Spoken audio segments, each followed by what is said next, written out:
नमस्कार दोस्तों, इस वीडियो में जिस स्टॉक के बारे में हम बात करने वाले हैं उसका नाम है लॉयड्स इंजीनियरिंग वर्क्स लिमिटेड। ये स्टॉक 77.30 के प्राइस पे ट्रेड कर रहा है। मार्केट में आज इसने 2.26% का डाउनवर्ड दिया है। मार्केट कैप होगी इसकी 8,848 करोड़ की। प्रमोटर होल्डिंग 57.20% है। बुक वैल्यू 3.59 है। डिविडेंड यील्ड 0.24% है एंड फेस वैल्यू 1 है। फंडामेंटल वीडियो मैं ऑलरेडी बना चुकी हूँ, प्लेलिस्ट में ऐड कर दूंगी और हम देख सकते हैं उसको प्लेलिस्ट में। तो अभी के लिए देखें तो स्टॉक 50 DMA एंड 200 DMA दोनों से ऊपर ट्रेड करा है। हालांकि 50 DMA के प्राइस बहुत ज़्यादा क्लोज आ चुका है। अगर मार्केट ऐसे ही गिरती रही तो ऐसे ही करेक्शन चली तो हो सकता है कि ये हमें डेथ क्रॉस भी देखने को मिले 50 DMA प्राइस का। पी रेशो की बात करें तो पी रेशो काफ़ी करेक्ट हो चुकी है, 104.50 पे है। 5 मंथ्स के टाइम स्पैन पे छोटू सी ऊपर है एंड यहाँ पे देखें तो मीडियन चेंज हो चुका है एंड यहाँ पे 1 मंथ के टाइम स्पैन पे मीडियन से काफ़ी नीचे है पी। तो ये एक अच्छी बात है।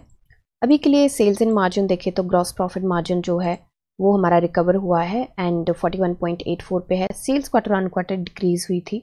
अभी के लिए चलते हैं हम इसके चार्ट पे। टेक्निकल एनालिसिस स्टार्ट करने से पहले मैं कुछ चीज़ें हैं जो डिस्कस करना चाहूँगी, जैसे कि मार्केट में ये क्रैश क्यों है। तो देखिए, मार्केट में क्रैश तो नहीं बोल सकते क्योंकि इतना नीचे तो गिरा नहीं जिसको क्रैश बोल पाए हम, बट यस करेक्शन क्यों आई है। तो इसके ना मल्टीपल रीजंस हैं। सबसे पहला रीज़न तो ये है कि जो बैंक ऑफ जापान ने इंटरेस्ट रेट बढ़ाया है और बेसिकली उनकी कंट्री के लिए वो काफ़ी अच्छा है क्योंकि वहाँ के लोगों के लिए काफ़ी अच्छा है। बट वहाँ पे छोटी सी बात होगी क्योंकि जो US डॉलर था और येन की जो वैल्यू थी, जापानीज़ जो करेंसी है येन, उसकी जो वैल्यू है US डॉलर के कंपैरिजन में कम होती जा रही थी एंड उस चीज़ को मेंटेन करने के लिए वहाँ की गवर्नमेंट ने 0.25% जो है इंटरेस्ट रेट बढ़ाया है। और इंटरेस्ट रेट इसकी बेसिकली बहुत लंबा टॉपिक है ये, तो अगर आप चाहते हैं कि मैं इस चीज़ को कवर करूं, 5-6 फैक्टर हैं तो उन चीज़ों को कवर करूं तो आप मेरे को कमेंट सेक्शन में बोल सकते हैं, मैं बना दूंगी। बट शॉर्ट में अभी थोड़ा सा बता दूं आपको कि यहाँ पे जो ट्रेड होती थी इसमें करेंसीज, तो वो क्या करते थे लोग, क्योंकि इंटरेस्ट रेट नहीं था इस पे येन पे, तो लोग कम में उसको बोरो करके जो हाईएस्ट इंटरेस्ट पेइंग यील्ड्स होती थी उसमें लगाते थे, पेइंग यील्ड एसेट्स होते थे उसमें लगाते थे और उस तरीके से ट्रेड करते थे। उनकी कुछ स्ट्रेटजी थी उसको लेके। तो अब जैसे ही इंटरेस्ट रेट बढ़ा है तो कॉस्ट ऑफ बोरोइंग जो है येन की वो बढ़ चुकी है।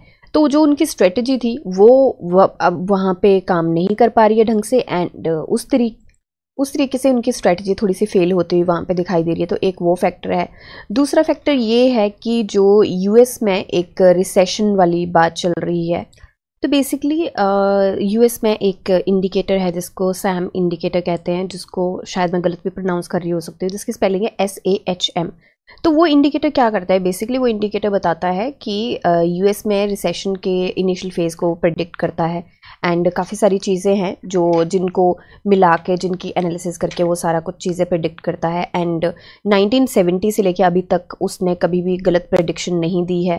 तो बेसिकली वो ट्रिगर हो चुका है एंड उसको ट्रिगर क्या कर रहा है, बेसिकली छोटी सी वीडियो वैसे बहुत लंबी हो जाएगी, तो छोटी सी उसमें एक चीज़ है कि एक तो अनएम्प्लॉयमेंट बहुत ज़्यादा हो गया है US में, जहाँ पे कहीं पे ये लोग जो कवर कर 20 लाख जॉब्स के आसपास ये लोग कवर करते थे एंड वहाँ पे कहीं पे 1 लाख या 1.5 लाख के आसपास जॉब्स को ये कर पाए हैं, जहाँ पे एम्प्लॉयमेंट 1-1.5 लाख लोगों को ही मिली है। वो एक चीज़ है एंड अनएम्प्लॉय रेट जो है 4.3% के आसपास, 4.3 to 4.5% के आसपास बढ़ता हुआ दिखाई दिया है। तो यहाँ पे वो सारी चीज़ें, नेस्डेक जो है वो 10% के आसपास डाउन गया है, डाउ जोन्स 4 to 5% के आसपास डाउन है, S&P 500 6% के आसपास डाउन है। तो बेसिकली ये सिर्फ इसी की बात नहीं है, जापानीज़ मार्केट गिरी है, यहाँ पे चाइनीज़ मार्केट गिरी है, US मार्केट गिरी है। तो ये ग्लोबल इवेंट है, तो ये सिर्फ ये नहीं है कि हमारी इंडियन मार्केट गिर रही है और इसके क्या चीज़ें हो सकती हैं। तो वो सारी चीज़ें, और ऊपर से ईरान एंड इजराइल की जो मिडल ईस्ट में सारा वो टेंशन चल रही है, उसका भी थोड़ा सा इफेक्ट पड़ा है। तो अगर आप चाहते हैं मैं इसके ऊपर एक वीडियो बनाऊं तो मैं ज़रूर ट्राई करूँगी इस चीज़ को कवर करने की। तो अभी के लिए देखते हैं। अब कल का तो हमें पता ही है कि मार्केट नीचे गिरी थी। अब यहाँ पे अब ये जो इन्होंने किए हैं जापान ने, जो बैंक ऑफ जापान ने जो अपने इंटरेस्ट रेट बताए थे वो 31 जुलाई को बताए थे, तो उसका असर धीरे धीरे यहाँ पे दिखने लगा है हमें। और पहले क्या होता था जापान में कि जैसे आप पैसे रख रहे हैं अपने अकाउंट में तो पहले उस पर इंटरेस्ट रेट 0 था। उस पर जैसे हम रखते हैं यहाँ पे तो हम बैंक अकाउंट में पैसे रखते हैं तो हमें इंटरेस्ट मिलता है उसका, तो वहाँ पे नहीं मिलता था और वहाँ के पैसे कम होते जा रहे थे लोगों को। तो अब उस पर इंटरेस्ट रेट आ चुका है। तो पहले लोगों के पैसे जो होते थे वो देश से बाहर जा रहे होते थे, दो लोग ऑल्टरनेटिव ढूंढते थे कि अपने पैसे को बड़ा ज़्यादा कैसे करें। तो अब वो चीज़ उन्हें अपनी कंट्री में मिल रही है तो लोग वहाँ से पैसे निकाल रहे हैं, अपनी कंट्री में जा रहे हैं। यहाँ पे येन जो है, येन की वैल्यू जो है वो यूएस डॉलर से स्ट्रांग हो चुकी है। तो बड़ी सारी चीज़ें जिनको डिटेल में अगर हम बात करें तो शायद आपको सरल शब्दों में समझ आए, एंड प्रॉबेबली ये भी आपको आ ही रहा होगा, पता चल ही रहा होगा कि ग्लोबल इवेंट है तो उसकी वजह से मार्केट डाउन है। तो कल जो हमने एनालिसिस करी थी, अब एनालिसिस स्टार्ट करते हैं थोड़ी सी। कल जो हमने एनालिसिस करी थी तो हमने तब भी बात करी थी कि हो सकता है क्योंकि वीकेंड के बाद अब ये मंडे को भी नीचे ही रही मार्केट, फ्राइडे को भी नीचे थी, मंडे को भी नीचे रही, एंड आज ट्यूसडे है। तो कल हमने बात करी थी कि हो सकता है कि अगर मार्केट करेक्शन जोन में ही रहती है तो स्टॉक नीचे भी जाए। और सारे स्टॉक्स में देखा गया आज सारे स्टॉक्स ऊपर थे फर्स्ट हाफ में, बट सेकेंड हाफ में निफ्टी जो है डाउन चलेगी, मार्केट डाउन गई, उसके साथ साथ सारे स्टॉक्स भी डाउन गए। तो वो असर यहाँ पे ज़रूर देखने को मिला है। थोड़ा सा रिवर्सल भी यहाँ पे मिला है, बट ये रिवर्सल बहुत छोटू है कि एज़ कम्पेयर टू जितने का यहाँ पे डाउन जा रहा है। तो अब मार्केट में जैसे यूएस मार्केट में अगर थोड़ी सी करेक्शन मिलती है, सॉरी करेक्शन नहीं, रिकवरी अगर हमें मिलती है तो उससे हम अंदाज़ा लगा सकते हैं। वैसे इंडिया विक्स की बात करें तो इंडिया विक्स यहाँ पे काफ़ी ज़्यादा डाउन जा चुका है। मैं उसको एक बार निकाल के दिखा देती हूँ आपको।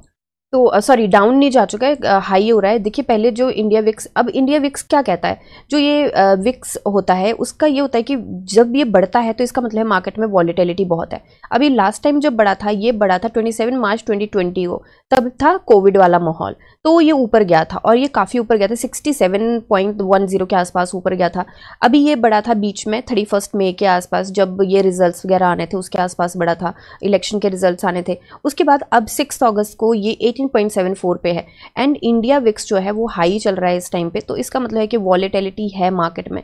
तो इंडिया विक्स जो हम बोलते हैं कि ये नेस्टेक देखो एंड सेंटिमेंट्स चेक करो एंड ये सारी चीज़ें विक्स देखो, तो ये फालतू नहीं है, इनसे पता चलता है कि क्या चीज़ें चल रही है। देखिए अब जब यहाँ पे था 14 से नीचे था तो सब कुछ सही था, उसके बाद यहाँ पे वॉलेटिलिटी आ गई, तो 14 से नीचे इंडिया विक्स इज़ फाइन। थोड़े सा भी ये बढ़ता है तो इसका मतलब है इसमें वॉलेटिलिटी है मार्केट में। तो अभी के लिए अगर शॉर्टर रन के लिए बात करें तो शॉर्टर रन के लिए मुझे लगता है कि जो स्विंग ट्रेडर्स हैं या शॉर्ट टर्म के लिए जिन्होंने पैसे लगाए, मुझे लगता है उनको काफ़ी दिक्कत का सामना करना पड़ सकता है यहाँ पे।